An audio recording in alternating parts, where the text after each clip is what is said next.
Back to my channel. ఈరోజు నేను చూయించే recipe వచ్చేసి మ్యాంగో పప్పు. మ్యాంగో పప్పు అందరికీ వస్తుందనుకోండి. కానీ నేను పప్పు చేసేటప్పుడైతే కొన్ని టిప్స్ అయితే ఫాలో అవుతానండి. ఆ టిప్సే ఇప్పుడు పప్పు చేస్తూ షేర్ చేస్తాననమాట. ఆ టిప్స్ ఫాలో అయితే పప్పు అనేది మనకి ఇంకా టేస్టీగా ఉంటుంది. అందరూ లైక్ చేస్తారండి. ఈ విధంగా పప్పు అయితే చేస్తే నేను ఒక కప్పు పప్పు అయితే తీసుకున్నానండి. ఈ పప్పుని ఫ్రై చేసుకున్నాను. ముందుగా ఫ్రై చేసి పెట్టుకుంటాను ప్రొవిజన్స్ అన్నీ తీసుకొచ్చినప్పుడు.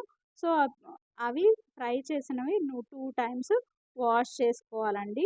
కలర్ చేంజ్ అయ్యే వరకు వాటరు వాష్ చేసుకొని దీంట్లో ఏమీ వేయొద్దండి. పసుపు వేసి ఒక పచ్చిమిర్చి వేసుకోవాలి. కారంని బట్టి మీరు ఎక్కువ కారం తింటే 2 పచ్చిమిర్చి వేసుకోండి. దీంట్లోనే నేను ముక్కలుగా కట్ చేసిన ఆనియన్స్ వేసేసి, కొద్దిగా ఆయిల్ వేసేసి ఓన్లీ 2 విజిల్స్ వచ్చే వరకు పెట్టుకున్నానండి. హైలో పెట్టుకున్నాను. మెత్తగా బాయిల్ చేయలేదిక్కడ.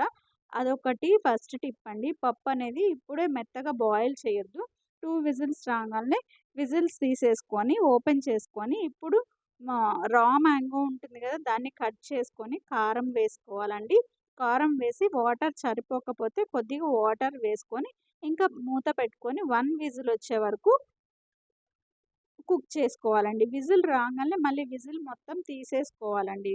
తీసేసుకొని ఓపెన్ చేసి సాల్ట్ వేసి కలుపుకోవాలి. ఇక్కడ నేనెందుకు పప్పు గుత్తి యూజ్ చేయట్లేదంటే, పప్పు మెత్తగా అయిపోతే అది డిఫరెంట్ టేస్ట్ ఒస్తుంది. పప్పు పప్పుగా ఉంటే మనం తినేటప్పుడు అది ఇంకా మంచి టేస్ట్‌నిస్తుందనమాట.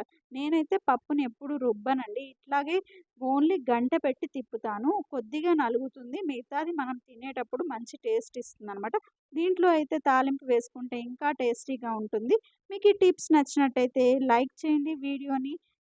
మీరు ట్రై చేసి మీకెలా వచ్చింది? టేస్ట్ ఎలా ఉంది? ఇలా పప్పుగా తింటే కామెంట్ చేయండి అండ్ సబ్స్క్రైబ్ చేయండి ఛానల్‌ని.